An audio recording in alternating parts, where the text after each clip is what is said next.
Hey, Maps family. My name is James Testa. I'm your student sociology teacher. Sociology, I feel, is a very, very passionate subject for me to be able to teach. It's something I'm now going into my 7th year of teaching, and it's something I started my career teaching in California, and took a couple years off of it coming up here to Mountainside, and have been able to get it back here. And I'm really excited and fortunate to be able to teach this subject. I think it has huge impact on how we see the world and the issues that we face on a daily basis, both at the local, the state, and the national and global levels even. I think it helps students see the world maybe in a different light than what they're used to and what their experience would indicate.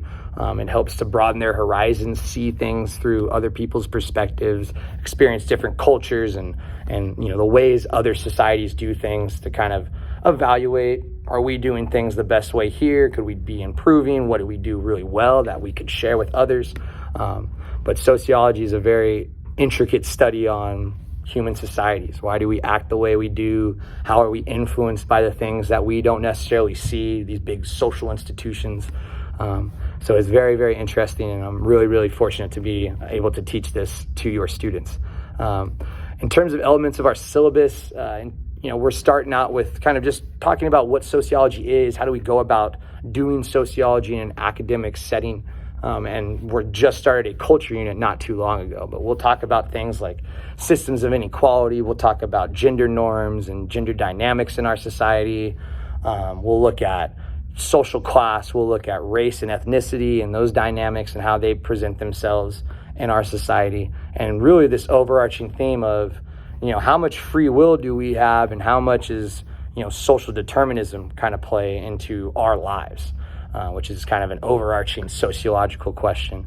We're going to encourage kids to ask these sociological questions themselves and kind of go out and perform social experiments and research studies and things like that to find answers to the questions that they have about society.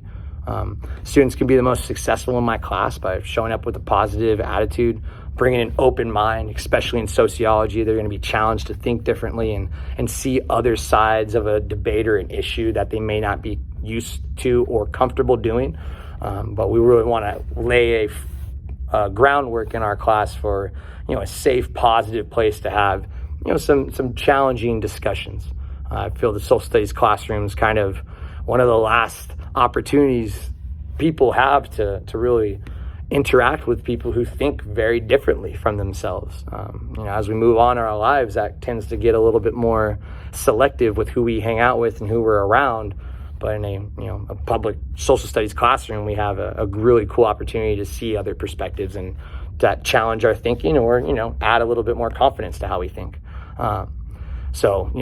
Pretty much an open mind, willingness to learn, willingness to work. Something to write with is always a good idea.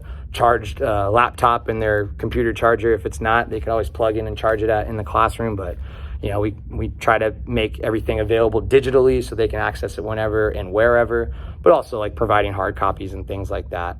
So they have multiple avenues to get things done, but having that Chromebook there is pretty much the best thing that they could have, and they'll be ready for class every day if they have that. So in terms of reaching me, you can contact me through email, james_testa@beaverton.k12.or.us. That's pretty much the best place to start a line of communication. If you'd like to meet one-on-one or over Zoom or anything like that, by all means, I'm willing and able to do that whenever is convenient for you and works with your schedule. But email is kind of the best place to start that line of communication. So if you ever have any questions or concerns or anything like that, don't hesitate to contact me. Appreciate your time and consideration, and hope you have a good rest of your day. Thank you.